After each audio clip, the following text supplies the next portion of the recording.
오늘 시편 119편 5번째 시간으로 오연에 해당하는 본문을 가지고 이 세상의 탐욕과 헛된 것에서 돌이켜 오직 하느님의 말씀으로 자유를 누리는 방법에 대해 묵상하려고 합니다.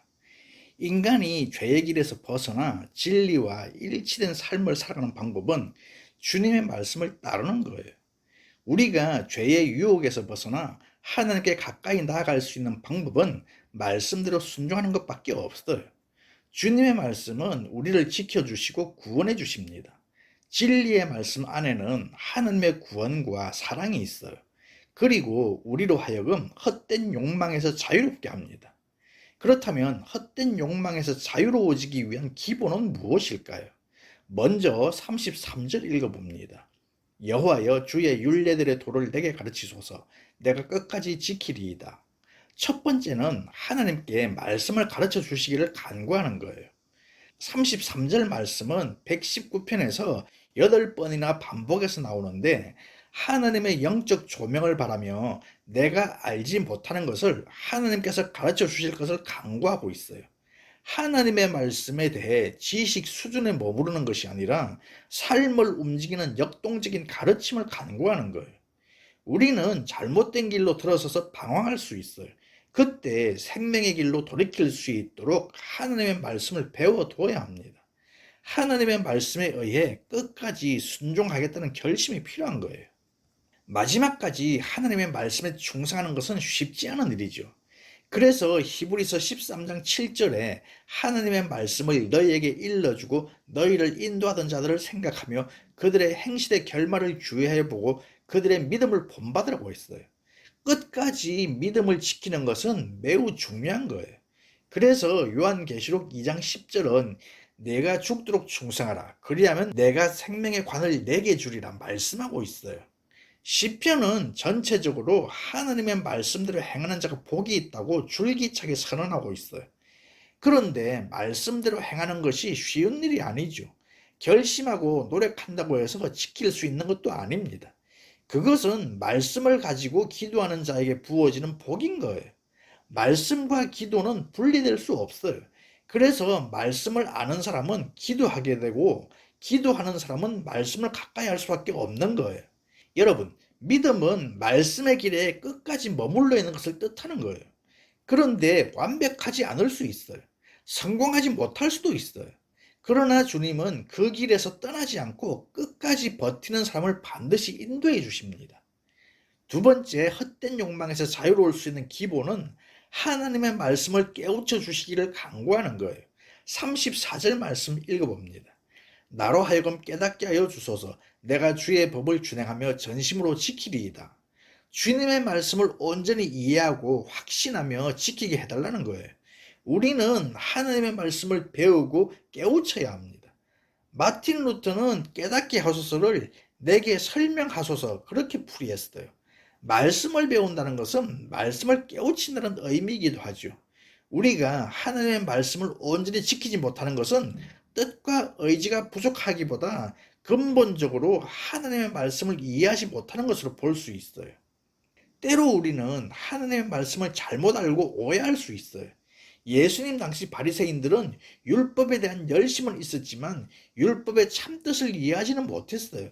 말씀에 대한 지식은 많았지만 깨우침이 부족했어요. 그래서 그들은 형식주의자로 전락하고 말았어요. 그들은 예수님께서 어디에서 탄생하는지 알고 있었지만 예수님의 탄생을 경배하지 못했어요. 율법의 가장 큰 계명이 무엇인지 알고 있었지만 강도 만난 사람에게 선한 이웃이 되어주지도 못했어요. 우리는 하나님의 말씀에 대해 지식에 머물지 말고 말씀을 깨닫도록 간구해야 합니다. 그럴 때 성령님이 우리로 하여금 하나님 말씀의 진정한 뜻을 깨닫게 해주시고 우리에게 그 말씀을 자발적으로 지킬 마음을 주실 때 온전히 지킬 수가 있어요. 시편 기자는 자기의 강한 의지로 말씀을 지키겠다고 하지 않았어요. 온 마음을 기울이겠다고 하고 있어요. 전심으로 말씀을 신뢰하고 순종할 때 말씀하시는 하나님이 우리를 만나 주십니다. 그 만남을 통해 깨달음은 깊어지고 더욱 순종의 삶을 살아가는 우리들이 되길 축복합니다. 헛된 욕망에서 자유롭기 위한 기본 세 번째는 하나님의 말씀을 행하도록 간구하는 거예요. 35절 말씀 읽어봅니다.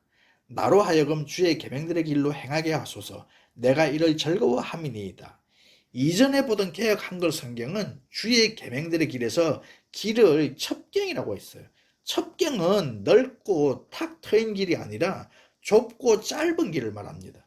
문자적으로 지름길이지만 여기선 하나님께로 바로 가는 길을 의미하고 있어요. 다시 말하면 하나님의 뜻에 순종하는 행위를 가리키는 거예요. 진리는 행함으로써 온전하게 됩니다. 하나님의 말씀을 듣고 행하지 않으면 모래 위에 집을 지은 어리석은 사람과 같은 거예요. 그러나 하나님의 말씀을 듣고 행하면 반석 위에 집을 지은 지혜로운 사람인 거예요. 여러분은 여러분의 무지나 게으름으로 인해 하나님의 말씀을 지키지 못하는 어리석은 사람이 되지 않기를 바랍니다. 시편 기자는 주님의 말씀을 행하도록 기도하고 그것을 즐거워한다 고백합니다. 우리는 말씀을 따라 행할 때 참된 기쁨을 얻을 수 있어요. 말씀을 사랑하고 즐거워하는 사람만이 계속 말씀의 길을 갈 수 있어요. 여러분 모두 하나님께 말씀을 가르쳐 달라고 기도하셔서 그 말씀을 깨달아 순종함으로 참된 기쁨을 누리는 여러분 되시길 축복합니다. 지금까지 우리는 헛된 욕망으로부터 자유로워지기 위한 그 기본이 무엇인지 들었어요. 이제는 우리가 헛된 욕망에서 자유로울 수 있는 방법은 무엇인지 말씀을 들으려고 합니다. 먼저 36절 말씀 읽어봅니다. 내 마음을 주의 증거들에게 향하게 하시고 탐욕으로 향하지 말게 하소서. 헛된 욕망에서 자유케 하는 방법 첫 번째는 주님의 말씀에 집중하는 거예요. 시인은 자기의 마음이 탐욕으로 향하지 않고 주님의 증거들로 향하게 해달라고 간구하고 있어요. 사람이 살아있는 한 그 마음은 어디론가 기울게 돼 있어요. 주님의 말씀을 따르는 삶에는 반드시 넘어지게 하는 거친 돌이 있어요. 그게 바로 세상의 유혹이죠. 이 세상 유혹은 우리의 마음 깊은 곳에 있는 탐욕을 자극하고 부추기고 그래서 인간으로 하여금 헛된 욕망의 노예로 만들어버립니다. 성경은 욕심이 잉태한즉 죄를 낳고 죄가 장성한즉 사망을 낳는다고 했어요. 탐욕은 그러니까 죄로 나아가는 지름길인 거예요. 그것은 하나님을 생각해서 지워버리고 자신의 욕심만을 따르게 만들어요. 헛된 욕망의 시작은 물질에 대한 집착과 욕심에서 비롯되는 거예요. 물질은 분명히 하나님께서 우리에게 주신 선물이죠. 돈도 마찬가지예요. 그러나 물질이 하나님보다 우선할 때는 죄가 되는 거예요. 사람은 물질과 돈의 노예가 되어서는 안 됩니다. 물질이 하나님의 선물이라고 해도 하나님의 자리를 대신하고 있으면 그것은 분명히 사탄의 도가 되는 거예요. 헛된 욕망은 우리로 하여금 죄를 짓게 만드는 거예요. 그래서 우리의 마음을 물질이 아닌 하나님의 말씀에 집중하도록 노력하는 거예요. 그렇게 할 때 헛된 욕망에서 자유로울 수 있어요. 말씀의 길을 계속 걸어가기를 원하십니까? 그렇다면 우리 마음이 오직 주님의 말씀을 향하게 해달라고 기도하시길 축복합니다. 두 번째는 허탄한 것을 보지 않는 거예요. 37절 읽어봅니다. 내 눈을 돌이켜 허탄한 것을 보지 말게 하시고 주의 길에서 나를 살아나게 하소서. 시인은 자기 눈을 돌이켜 허탄한 것을 보지 않게 해달라고 기도하고 있어요. 주의 길에서 자기가 살아나게 해달라고 간구하고 있어요.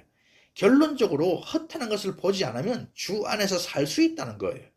여러분, 주 안에서 주님과 함께 살기를 원하십니까? 그러면 한눈 팔지 마세요. 여기서 허탄한 것은 거릇된 것이라는 의미로 인간의 명예에 대한 유혹이나 지위에 대한 집착, 도덕적 범주를 벗어난 쾌락과 향락 같은 것을 의미하고 있는데 이 허탄한 것의 특징은 우리의 욕구나 본능을 비정상적인 쾌락과 향락으로 유도하는 거예요. 인간의 감정을 왜곡시키고 미혹해서 영혼을 파괴시킵니다. 그래서 결국 헛된 욕망으로 인해 인간을 타락하게 만들고 결국 생명의 길에서 떠나게 하는 거예요. 에덴 동산에서 뱀의 유혹으로 혼선이 생겼어요. 하나님의 말씀이 마음속에서 왜곡을 일으키자 하와는 금단의 과실을 보암직하게 여기고 죄를 지었어요. 그런데 여러분, 보는 것은 중요합니다. 눈에 들어온 것을 집중하면 그것은 마음에 새겨지고 기억을 남기게 돼 있어요. 그 기억은 영혼에도 깊은 영향을 미치는 거예요. 사도 요한은 이 세상과 세상에 있는 것들을 육신의 정욕과 안목의 정욕, 이생의 자랑으로 요약했어요. 허탄한 것을 보면 허탄한 것을 탐하게 되고 결국 허탄한 것이 내 삶을 주도하게 되는 거예요. 그래서 우리가 하나님 말씀에서 눈을 떼지 말아야 하는 거예요. 눈으로 허탄한 것을 볼수록 말씀에서 멀어지는 거예요. 게임을 하거나 TV를 보는 것 자체는 죄가 아니지만 하루 종일 그것만 한다면 마음이 그쪽으로 완전히 기울어 있는 거예요. 우리 눈이 허탄한 것을 보려고 할 때 하나님이 깨닫게 해주시면 얼른 돌이키시길 바랍니다. 말씀의 길, 생명의 길로 돌아서는 여러분 되시길 축복합니다. 성도는 그릇된 것들에서 눈을 돌려 주님의 길을 따라서 영원한 생명을 얻는 사람들인 거예요. 세상은 안목의 정욕, 육신의 정욕, 이생의 자랑으로 우리를 유혹하고 있어요. 그러나 성도는 세상의 모든 것들이 잠깐 있다가 사라져버리는 들풀과 같은 것임을 알아야 하는데 이사야 40장 7절 8절에 이런 말씀이 있어요. 푸른 나르고 꽃이 시들면 여호와의 기운이 그 위에 불미라. 이 백성은 실로 풀이로다. 푸른 마르고 꽃은 시드나 우리 하느님의 말씀은 영원히 서리라. 인간의 영혼은 잠깐 있다가 쓰러지는 덜불로 만족할 수 없어요. 성도의 삶은 풀과 꽃이 아닌 다른 것으로 채워져야 하는데 그것은 바로 하나님의 말씀인 거예요. 시편 기자는 주의 길을 따라 생명을 얻게 하소서 기도하고 있어요. 허탄한 것을 추구하다 멸망의 길로 가는 게 아니라 주님의 말씀을 따라 생명을 얻게 해달라는 간구를 드리는 거예요. 주님의 말씀을 따라 생명을 얻는 여러분 되실 수 있길 축복합니다. 자, 이제 마지막으로 헛된 욕망에서 자유케 하는 목적은 무엇인지 38절부터 40절까지 읽어봅니다. 주를 경외하게 하는 주의 말씀을 주의 종에게 세우소서. 내가 두려워하는 비방을 내게서 떠나게 하소서. 주의 규례들은 선하심이니이다. 내가 주의 법도를 사모하여 싸우니 주의 의로 나를 사랑하게 하소서. 헛된 욕망에서 우리를 자유케 하시는 목적은 40절 말씀에 우리로 새 생명을 얻게 하려는 거예요.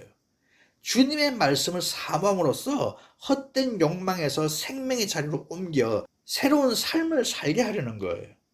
38절과 39절 말씀에서 시편 기자는 하나님께서 약속을 지켜주시고 비난에서 건져주시기를 간구하고 있어요. 여러분, 의에 줄이고 목마른 자가 하나님의 말씀으로 배부르는 거예요. 하나님께서 헛된 욕망에서 우리를 자유케 하심으로 새 생명을 주시는 거예요. 그런데 이 생명은 하나님의 말씀이고 십자가의 사랑으로 나타나는 거예요. 십자가는 하나님께서 우리를 향하신 사랑의 확증이고 표시인 거예요. 그래서 여러분, 십자가를 바라보십시오. 예수님을 바라보십시오. 하나님의 말씀은 죄와 사망으로 죽은 우리를 살리십니다. 예수님께서 십자가에 설리신 보혈은 하나님 사랑의 확증입니다. 우리는 예수님의 십자가를 바라보며 주님께서 주시는 새 생명을 소유하는 거예요. 저는 오늘 38절에서 시편 기자가 하나님께 간구한 기도 제목이 저의 간절한 기도 제목이기도 합니다. 하나님께서 저에게 주신 약속의 말씀을 성취해 주심으로 저 또한 시편 기자처럼 하나님을 경외하길 원하는 거예요. 그리고 하나님을 경외함으로 의로운 길을 끝까지 걸어감에 있어서 좌로나 우로나 치우치게 하는 탐욕과 허탄한 것과 모든 죄악된 것들로부터 자유를 누리고 싶은 거예요. 주님의 말씀을 묵상하는 사람은 반드시 주님을 경외하게 돼 있어요. 말씀을 묵상하면 하나님을 더 깊이 알게 되고 하나님을 더 알면 알수록 하나님에 대해 감탄하고 감격할 수밖에 없어요. 그러면 하나님을 향한 감사와 찬양이 더욱 풍성해지는 거예요. 하나님께 드리는 예배가 더 풍성해지고 깊어지는 거예요. 시인은 비방이 자기에게서 떠나게 해달라고 구하고 있어요. 주님의 의로 살아나게 해달라고 간구하고 있어요. 하나님의 말씀에 영혼에 닻을 내린 사람은 사람의 말에 흔들리지 않아요. 그래서 말씀을 묵상하는 사람은 세상이 감당하지 못하는 사람으로 성숙해져 가는 거예요. 말씀 외에 다른 어떤 말에도 흔들리지 마십시오. 오직 하나님의 말씀이 우리를 온전히 살아나게 할 것입니다. 여러분, 제가 백발의 노인이 되었을 때에 제 삶을 뒤돌아보면서 주님이 함께 하셔서 걸어오게 하신 의로운 길을 볼 수 있길 저는 원하고 있어요. 특히 저는 사도 바울처럼 내가 선한 싸움을 싸우고 나의 달려갈 길을 마치고 믿음을 지켰다는 고백을 저도 하고 싶어요. 끝까지 하나님의 말씀을 지켜 행함으로 하나님께 영광을 돌리길 원하는 거예요. 그러기 위해서 하나님의 말씀을 지키는 즐거움을 더욱더 맛보길 원합니다. 여러분도 하나님의 말씀으로 영혼이 솟아게 되는 경험을 더욱더 많이 하실 수 있길 바랍니다. 여러분 모두 하나님을 경외함으로 악을 멀리하고 오직 주님의 길을, 오직 하나님의 말씀을 지키는 삶을 사시길 주님의 이름으로 축복합니다.